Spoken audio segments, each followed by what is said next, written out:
ചന്ദ്രബാബു നായിഡുവിനെ തകർക്കാൻ YSR കോൺഗ്രസ് പിരിച്ച് വീണ്ടും കോൺഗ്രസിലേക്ക് ഒരു മഹാലയനത്തിന് സ്കോപ്പ് ഉണ്ടെങ്കിൽ അതിനും താൻ തയ്യാറാണ്. പക്ഷേ ചെങ്കോലും കിരീടവും അധികാരവും എല്ലാം തന്റെ കൈവശം വരിക, അതായത് ആന്ധ്രാപ്രദേശിലെ കോൺഗ്രസ് പ്രസ്ഥാനം തന്റെ കീഴിൽ അണിനിരക്കുക, ആ ഒരൊറ്റ ആവശ്യമാണ് മുന്നോട്ട് വയ്ക്കുന്നത്.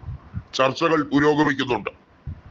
YS രാജശേഖര റെഡ്ഡിയുടെ ആകസ്മിക മരണം, അദ്ദേഹത്തിന്റെ ഹെലികോപ്റ്റർ ദുരന്തത്തിന് ശേഷം ജഗൻമോഹന് താക്കോൽ സ്ഥാനം കൊടുക്കണമെന്നായിരുന്നു കൃത്യമായി അദ്ദേഹത്തിന്റെ അനുയോയികൾ പറഞ്ഞത്.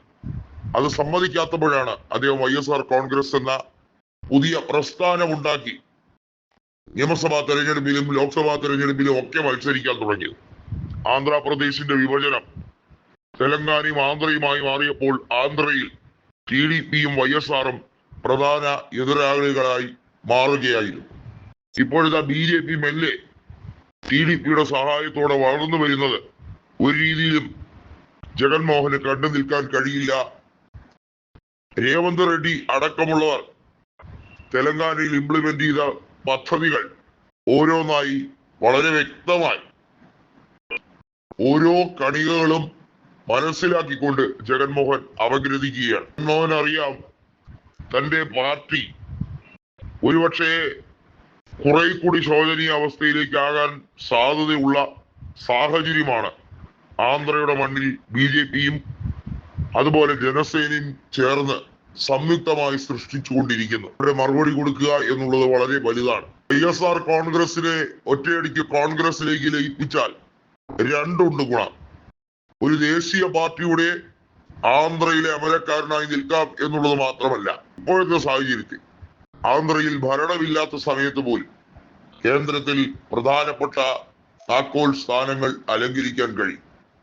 ആന്ധ്രയിൽ ഇനി 2029 വരെ TDP തന്നെ ആയിരിക്കും എന്നുള്ളതിൽ സംശയമില്ല. അട്ടിമറിയൊന്നും നടക്കില്ല. കാരണം അത്രമേൽ മികച്ച ഭൂരിപക്ഷത്തോടെയാണ് ചന്ദ്രബാബു നായിഡു വന്നത്.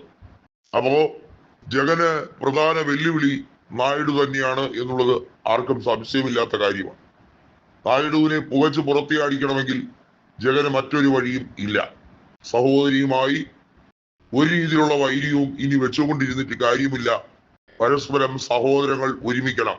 ആന്ധ്രയിൽ നായിഡുവിനെ പുകയ്ക്കാൻ ഇതല്ലാതെ മറ്റു മാർഗങ്ങളില്ല എന്ന തിരിച്ചറിവ് പലർക്കുമുണ്ട്. അവിനാശ് റെഡ്ഡി അടക്കം ആന്ധ്രയിലെ ജഗൻമോഹന്റെ പാർട്ടിയിലെ MP-മാരെല്ലാം ഈ നീക്കത്തെ സുസ്വാഗതം ചെയ്യുന്നു എന്നത് മറ്റൊരു വലിയ വിലയേറിയ കാര്യമായി തന്നെയാണ് കോൺഗ്രസ് കാണുന്നത്. 2029 ഇനി ആന്ധ്രയിൽ നിയമസഭാ തെരഞ്ഞെടുപ്പും ലോക്സഭാ തെരഞ്ഞെടുപ്പും നടക്കുക.